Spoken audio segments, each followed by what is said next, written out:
Well, Hi-Rez is actually listening to their community when it comes to Realm Royale. But they may be listening a little too much.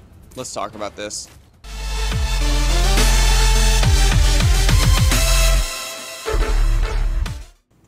Alright, so Realm Royale dropped last month on June 2nd on Steam. I was actually able to get into the PTS through the Hi-Rez launcher before this, and played through it, and I've done 2 videos about Realm Royale in the past. And initially when the game launched in PTS, I found it very unenjoyable. It was more aggravation than it was fun. And then right before it released on Steam, they added the class system and they changed some things about it, and it actually made it a really, really great time. Like, I couldn't stop playing this game. It was a ton of fun, and it gave me something that I didn't get with games like PlayerUnknown's Battlegrounds or even Fortnite. It gave you a different style of gameplay for a Battle Royale type game. And I was really, really enjoying it. And then it launched on Steam, and shortly throughout its Steam life cycle over the last month, it went from really enjoyable back to being highly, highly aggravating. And I figured out why this is, or at least most of the reasons why this is, and I kind of just want to discuss it with you guys, since I've done a lot of videos in the past about Paladins and Hi-Rez Studios and how they've done things I didn't agree with. So yeah, let's get started. Now, to start things off, I want to go ahead and say Hi-Rez is actually handling this a lot better than they did the Paladins with OB64 and VIP. They're handling this a lot better. They're listening to community feedback, and they're making changes based on that feedback, which is great. It's been really refreshing, because Hi-Rez kind of, they hurt me a little bit with OB64 and all that stuff. I mean, I'm sure most of you have seen, it's one of the biggest videos I've got on this channel, several 100,000 views, with the OB64 and VIP, where I expressed all the things I didn't like about VIP and OB64, and how bug fixes weren't being a priority, and how I was leaving Paladins at the time. And 3 months later, they finally did undo everything that I had complained about in that video, and turned the game around and kind of started winning me back a little bit. Now with Realm Royale, I was afraid it was going to be another one of those instances where they worked on the game, they released it, but then they didn't listen to the community at all, and it just went down the tank. Now that's actually not the problem with this. The problem is they're listening too much, and yeah, that's going to be a huge issue. And I know what you're saying, Brandon, how can they be listening to the community too much? Well, for starters, I'm going to go ahead and say they're listening to the wrong parts of the community. They're listening to people that are saying they are pro Realm Royale players, or aspiring to be pro Realm Royale players, or those types of people, and the tryhards, and those are not the people you should be listening to, and I'm going to explain why. For one, this game is in alpha. Saying you are a pro at Realm Royale, which is a game that's only been on Steam for just a hair over a month and goes through big sweeping changes each week with patches, you might as well be saying you're the king of Wakanda. I mean, you're not a pro player at this game. The game's not in a competitive scene yet. It's not in a position where you can say you're a pro with this game, because next week a change could come out that completely changes your playstyle. But what Hi-Rez is doing is they're listening to those players. They're listening too much to those players that are saying, oh, well, I like this change, I like this change, I like this change. Oh, don't change that because only the casuals like that. Don't change this because this just requires the game to have no more skill, or requires less skill to play this. And that's an issue, because what you're doing, Hi-Rez, when you're listening to those people and you're making changes on the game based on their opinions, you're not changing the game for the better to make the game a better game. You're changing the game to make their play styles more effective. You're not making the game as a whole better. You're making the game catered to a certain group of individuals. Now, as we've seen a massive player drop over the last month since Realm Royale released. When it initially released, it got high praise. I mean, you had Shroud playing it, you had Ninja playing it, you even had Dr. Disrespect playing it. And we've seen the player count start to drop off, and the reason that is because they've been taking all this feedback and they've been making changes based on it, but they're making changes that they think the community as a whole wants, when it's really just the select few people that are wanting to be the very best at this game. And what you're doing is you're alienating your casual players. You're alienating the biggest section of the market that's going to be playing this game, with it being a free-to-play game. And the biggest example I can give for this are the last 2 patches. Now, they did the Hitbox patch, which actually was really, really, really welcome patch. I liked it a lot. It tightened things up a little bit. It was nice to not be getting hit by a shotgun from like a million feet away, and actually require some skill to get shots off. Now, I really enjoyed this patch. I really thought it was a welcome one, but then I also had to think of it from a newer player's perspective, or a casual player's perspective. There's a lot more mobility in this game. It's not like PlayerUnknown's Battlegrounds or Fortnite. There's a lot more mobility.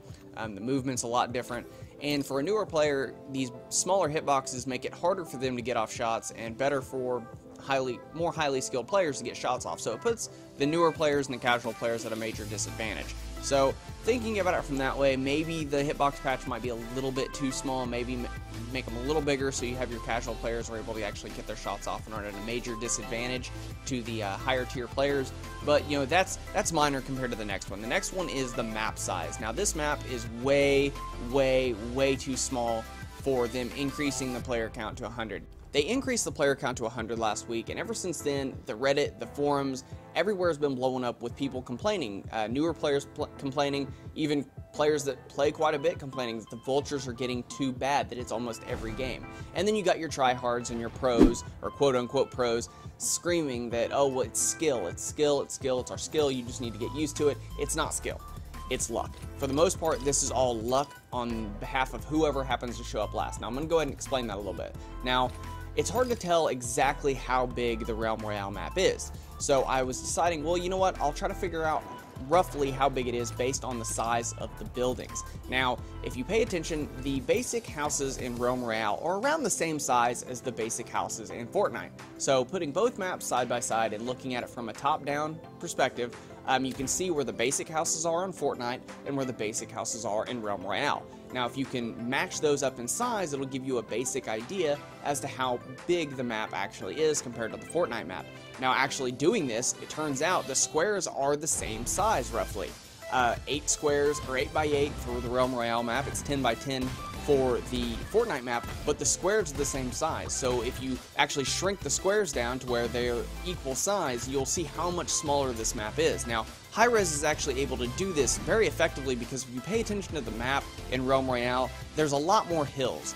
So they can make the map appear and feel a lot bigger than it really is because of how much terrain there is, how many hills there are, how hard it is to go over the hills, areas you can't traverse over, that you have to go around. It gives the illusion that the map's a lot bigger than it is, but it's really not. It's actually quite a bit smaller than the Fortnite map. So when you look at it this way and you realize, okay, well, the squares in the Realm Royale map are about the same size of the squares in the Fortnite map, you can kind of determine how many people are going to be in each square on average. Now, that means you have 28 landable squares, and that's like if you take like this part of the land with a yellow dot and this part of the land with a yellow dot, there's, you know, only so much land there, the rest of it's water. You got to try to figure out, okay, well, that looks like that's half, that looks like it's half.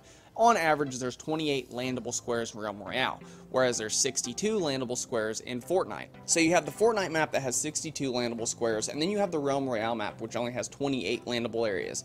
Now, if you divide that up by 100 players, on the Fortnite map, you're going to have 1.6 players per area. So you have a 25% chance of landing in the same spot as another player. Now, obviously, with Fortnite, you got like a bunch of people that go to Tilted Towers, it kind of sorts it out, and the map's a lot bigger, so it doesn't actually play out to where more than likely you're going to have a person. This is just based on statistics. But it's a 25% chance you're going to have another person in your area.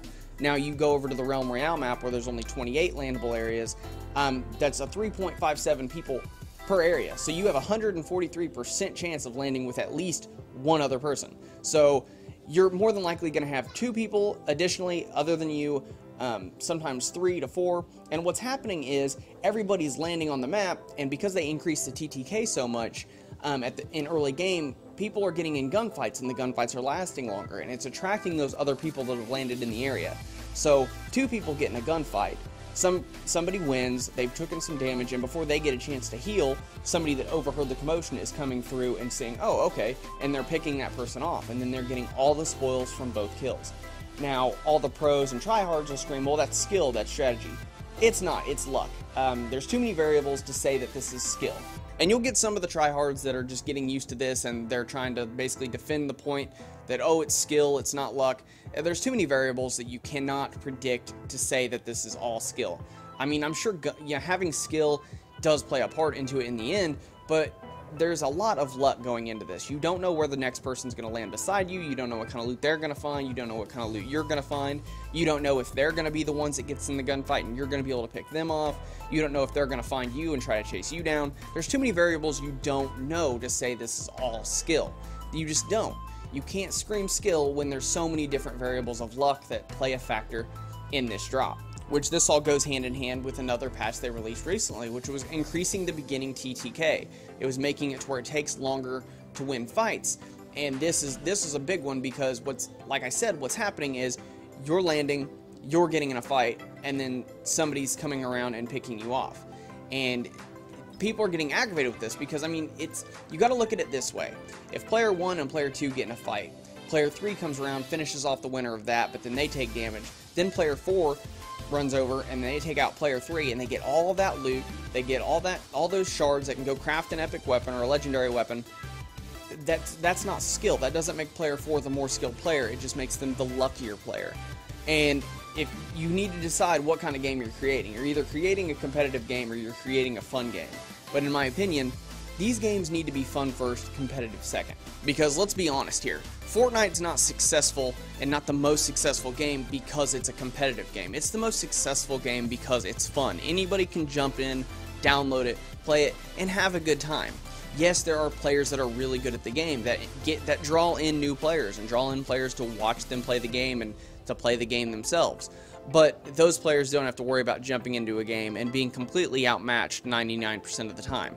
I mean, look at PC version of H1Z1. That's one of the biggest things they did wrong with the game, why it went from being a $20 game or $30 game to free to play, because early on they started catering to the people that were quote-unquote pros while it was in early access and making changes based on them. New players don't bother wanting to play it because they jump in, they play 2 matches, they get aggravated, and they quit, which is why we've seen such a decline in player count.